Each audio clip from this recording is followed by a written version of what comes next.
সম্মানিত প্রিয় মুসলিম ভাইরা, আপনারা অনেকে জানেন অথবা জানেন না, গত রবিবার 19শে মে ইরানের প্রেসিডেন্ট উনি ইন্তেকাল করেছে। এটা জানেননি? উনি 19শে মে রবিবার যখন ইরান থেকে আজারবাইনের একটি প্রদেশে উজি গ্রামে একটা জল বাঁধ তৈরি করার জন্য গেলেন, উদ্বোধন করার জন্য যখন উদ্দেশ্যে রওনা হলেন, সেখানে ওনার যে হেলিকপ্টারটি সেটা যেভাবে সংঘর্ষ হয়ে সেখানে 8 জন পায় সরাসরি সেখানে মারা যান। ইন্না লিল্লাহি ওয়া ইন্না ইলাইহি রাজিউন। সেখানে ছিল ইরানের প্রেসিডেন্ট ইব্রাহিম রাইসি, পররাষ্ট্রমন্ত্রী সহ অনেক কর্মকর্তা।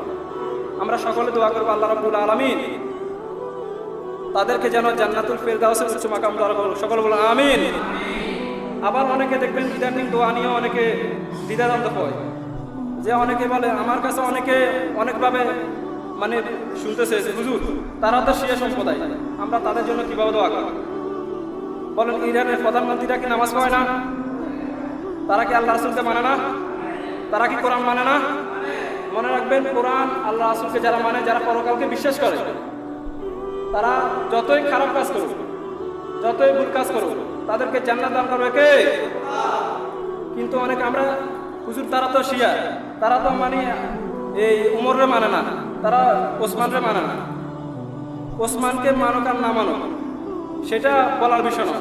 তারা তো আল্লাহকে মেনেছে, আল্লাহ রাসূলকে মেনেছে, আল্লাহ কিতাবের উপর মেনে নিয়েছে। যারা এগুলো বিশ্বাস করেছে, একবার লা ইলাহা ইল্লাল্লাহ পাঠ করেছে, আল্লাহ হাবিব সাল্লাল্লাহু আলাইহি ওয়াসাল্লাম বলেছেন তারা জান্নাতি।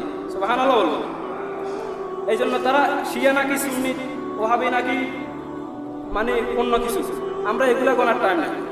আমরা দোয়া করবো, সেই তো মুসলমান ছিল, সেই তো ফিলিস্তিনের জন্য অনেক জোরালো ভূমিকা রেখেছে। অনেকে বলতেছে হয়তো ষড়যন্ত্র হইতেছে, তাকে মারা হয়েছে।